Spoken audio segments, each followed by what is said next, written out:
el escenario que estamos viviendo, ¿hay riesgo o temor de que se incrementen este tipo de delitos del narcoterrorismo? De ahí la necesidad, la urgencia de aprobar este tipo de iniciativas. Bueno, nosotros vemos que la escalada de violencia en México ha ido creciendo desde hace 4 años, o sea, desde la llegada de Felipe Calderón. Es indudable que el país se ha bañado en sangre por las malas actitudes y acciones carentes de estrategia que ha tenido la Presidencia de la República. Y en ese sentido, por supuesto, nosotros prevemos que la escalada de violencia va en aumento, pero no solamente en términos generales, sino ahora ya también en términos específicos. Es previsible entonces pues que haya ataques a sedes consulares o embajadas de otros países en México. Es previsible que haya ataques a sectores de opinión y líderes de opinión importantes. Y si a esto no le podemos llamar narcoterrorismo, entonces ya no sabemos qué esperar.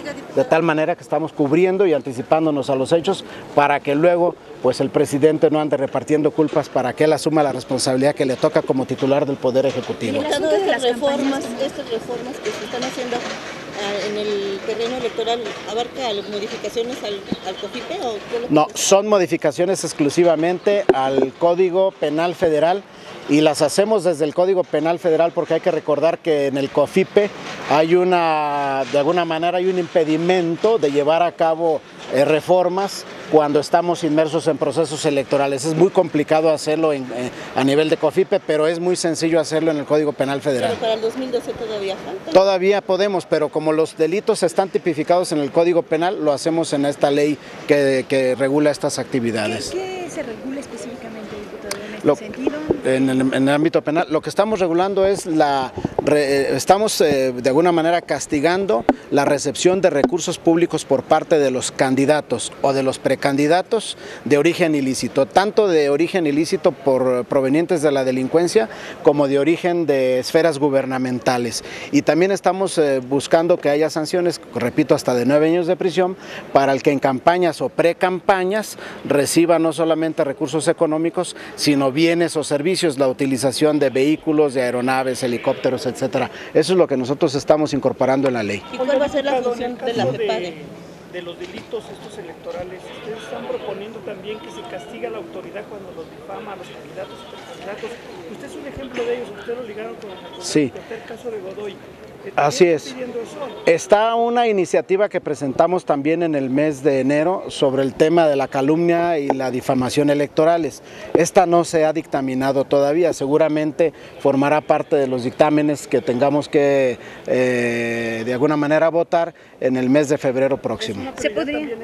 Sí, para mí es una prioridad porque con esto estaremos evitando que en los procesos electorales las autoridades que ejercen el gobierno caigan en la tentación, en la malsana tentación de utilizar y manipular a la justicia con fines electorales. Esto es de difamar, de calumniar al adversario político. ¿Qué castigo se impondría a la autoridad o funcionario? Pues en el código, actualmente ni siquiera existen estos delitos ya en el Código Penal Federal, de tal manera que los queremos incorporar cuando se realizan con fines de carácter estrictamente electoral. Entonces, en este sentido, las sanciones van hasta de 4 años de prisión. Lo importante es que con esto se habla como consecuencia de la destitución de las autoridades que llevan a cabo este tipo de actividades. Diputado, con esto se dice que con esta iniciativa no descartan entonces un michoacanazo o sancionar esto. Yo no quisiera especular, lo importante es que... Previo a las elecciones de 2012. Sí,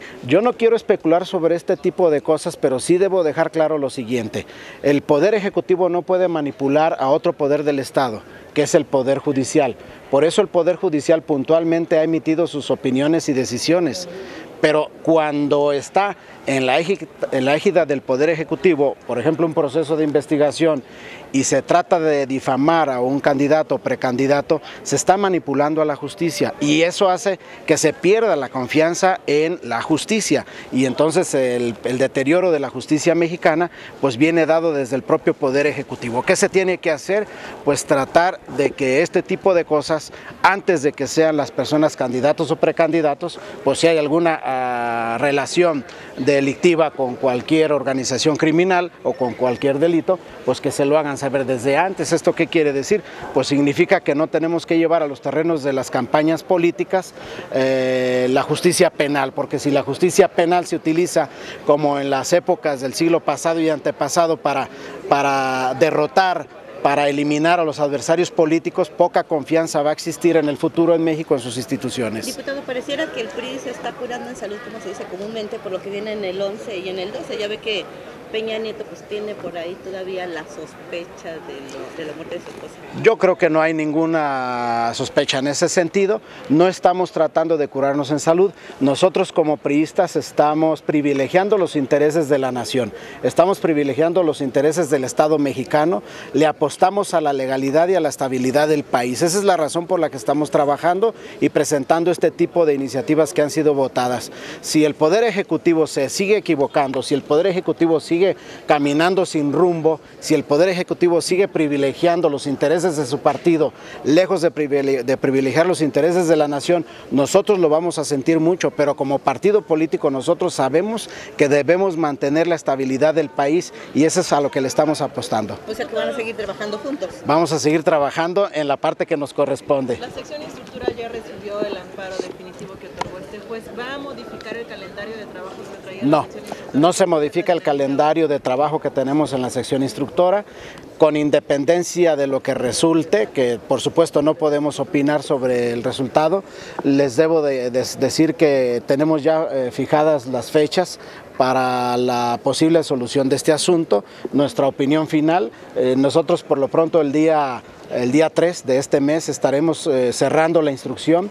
A partir de ahí damos 3 días a las partes para que se impongan de los autos del procedimiento, después 6 días para cada una de las partes y ya entonces nosotros estaremos tomando la determinación. Recuerden que este tipo de decisión se tendrá que llevar a cabo pues de alguna manera en una sesión extraordinaria, o sea, no necesitamos sesionar ordinariamente para una decisión de esta naturaleza. Entonces, ¿cuándo puede hacerse? En cuanto las circunstancias lo permitan, pero si se concede un amparo, si se niega un amparo, esto realmente a nosotros no nos impide tomar una decisión. Estamos obligados a tomar una decisión en el sentido que sea. Gracias. 3 días hábiles para las partes y 6 ¿Ya también. recibieron el amparo como prueba?